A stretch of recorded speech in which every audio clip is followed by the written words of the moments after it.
नमस्कार। आज के इस एक्सप्लेनर में हम सीधे एक ऐसी दुनिया में गोता लगाने वाले हैं जो दिखती कुछ और है कुछ और। हम सबको लगता है ना कि इंटरनेट पर हम स्वेच्छा से जो शेयर करते हैं बस वही रिकॉर्ड होता है और कंट्रोल पूरी तरह से हमारे हाथ में है। लेकिन ट्विटर की इस विस्तृत रिपोर्ट के आधार पर आज हम मेटा की उस विशाल डेटा मशीन को डिकोड करेंगे जो इसके बिल्कुल विपरीत एक बहुत ही अलग और चौंकाने वाली कहानी बयां करती है। जरा सोचिए, एक सोशल नेटवर्क उन लोगों के बारे में क्या जानता होगा जिन्होंने कभी उस पर अकाउंट ही नहीं बनाया। अजीब बात है ना, लेकिन यही वो सवाल है जो हमारे कंट्रोल के भ्रम को पूरी तरह से तोड़ देता है। बात सिर्फ एक प्लेटफॉर्म पर फोटो शेयर करने की नहीं है, ये तो एक ऐसा रहस्य है जो ऑफ-साइट ट्रैकिंग और निगरानी के एक बहुत बड़े जाल की ओर इशारा करता है। जो लोग सोशल मीडिया से दूर रहते हैं वे भी इस मशीन की नज़र से बच नहीं पाते। तो चलिए सबसे पहले बात करते हैं डेटा के इस भ्रम की और हटाते हैं इसकी पहली परत। आंकड़ों पर नजर डालें तो 2023 की तीसरी तिमाही तक हर महीने 3.049 बिलियन यानी करीब 304 करोड़ एक्टिव यूजर्स दर्ज किए गए। 304 करोड़, ये कोई छोटी मोटी संख्या नहीं है। ये उस विशाल डेटा पूल का पैमाना है जिसे रोजाना काटा और छाटा जा रहा है। दुनिया की इतनी बड़ी आबादी के बिहेवियर, उनके शौक और उनकी निजी जिंदगी को लगातार ट्रैक किया जा रहा है। इस पूरे खेल को ना एक आइसबर्ग की तरह समझिए। सतह के ऊपर जो दिखता है जैसे हमारे पोस्ट, लाइक्स और तस्वीरें, वो तो बस टिप ऑफ द आइसबर्ग है। लेकिन पानी के नीचे जो छिपा हुआ डेटा है वो कहीं ज्यादा विशाल और खतरनाक है। इसमें हमारी तस्वीरों का मेटा डेटा, डिवाइस का आईपी एड्रेस, स्क्रीन पर माउस का मूवमेंट और यहां तक कि हमारी ऑनलाइन शॉपिंग की आदतें भी शामिल हैं। असली खतरा तो सतह के नीचे छिपी इसी गहराई में है। अब प्रोफाइल से थोड़ा आगे बढ़ते हैं और देखते हैं कि छिपी हुई तकनीकी ट्रैकिंग कैसे काम करती है। अब यहां दिलचस्प बात यह है कि यह स्लाइड साफ तौर पर साबित करती है कि मेटा सिर्फ हमारी सोशल बातचीत रिकॉर्ड नहीं कर रहा। फोन का ब्रांड कौन सा है, ऑपरेटिंग सिस्टम क्या है, कौन से ऐप इंस्टॉल्ड हैं, आसपास के वाईफाई और ब्लूटूथ सिग्नल्स क्या हैं, यहां तक कि स्क्रीन पर उंगलियों या माउस का मूवमेंट क्या है। मतलब लिटरली डिवाइस के हर एक इशारे पर नजर रखी जा रही है। अगर हम मेटा की ही प्राइवेसी पॉलिसी का ये अंश पढ़ें तो ये काफी डरावना लगता है। वो साफ लिखते हैं कि अगर जानकारी नहीं दी गई तो आपका अनुभव प्रभावित हो सकता है। सीधे शब्दों में कहें तो ये कोई रिक्वेस्ट नहीं है, बल्कि डेटा कलेक्शन के पीछे की एक बहुत ही आक्रामक रणनीति है। ये स्पष्ट करता है कि प्लेटफॉर्म पर बने रहने की कीमत ही अपनी निजी जानकारी सौंपना है। खैर, आइए अब तीसरे हिस्से पर चलते हैं। कैसे ये ट्रैकिंग हर जगह और हर किसी की हो रही है। क्या आपने कभी फेसबुक पिक्सल का नाम सुना है? ये एक ऐसा ट्रैकिंग टूल है जो इंटरनेट के लगभग हर कोने में एम्बेडेड है। न्यूज़ वेबसाइट से लेकर ऑनलाइन स्टोर्स तक ये टूल आपका ब्राउजिंग डेटा सीधे वापस मेटा को भेजता है। Log in with Facebook feature और अपलोड की गई कॉन्टैक्ट लिस्ट के साथ मिलकर ये पिक्सल सुनिश्चित करता है कि जिन्होंने कभी अकाउंट नहीं भी बनाया उन्हें भी उतनी ही निर्दयता से ट्रैक किया जाए। और लोकेशन ट्रैकिंग का तो पूछिए ही मत।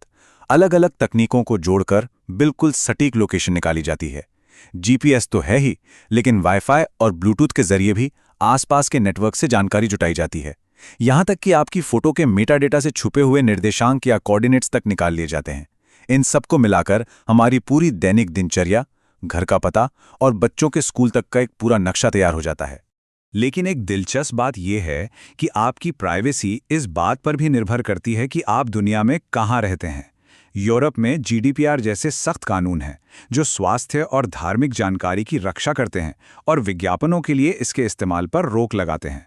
वहीं दूसरी तरफ अमेरिका और कई अन्य क्षेत्रों में कमज़ोर कानूनों की वजह से इसी डेटा का बड़े पैमाने पर इस्तेमाल किया जा सकता है, जिससे राजनीतिक प्राथमिकताएं तक प्रभावित हो सकती हैं। एक ही प्लेटफॉर्म, लेकिन नियम बिल्कुल अलग। चलिए अब आते हैं इस एक्सप्लेनर के सबसे अहम मुद्दे पर, एआई, डेटा हार्वेस्ट और लार्ज लैंग्वेज मॉडल्स।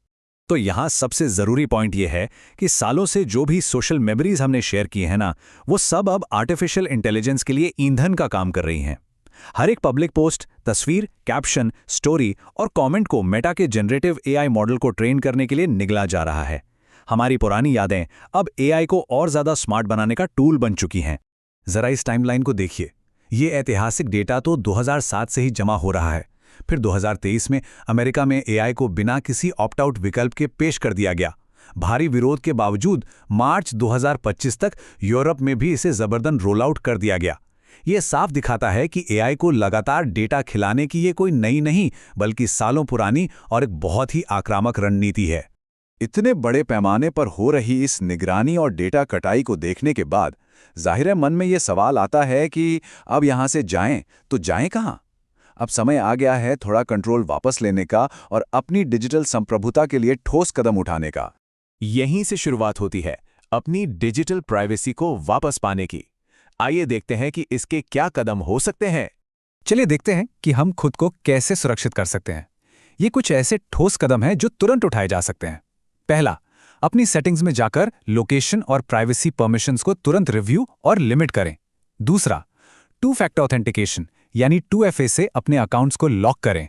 तीसरा, विज्ञापनों को रोकने के लिए अच्छे एड ब्लॉकर्स का इस्तेमाल करें। और अंत में, सुरक्षित और प्राइवेसी पर फोकस करने वाले ऐप्स की ओर रुख करें।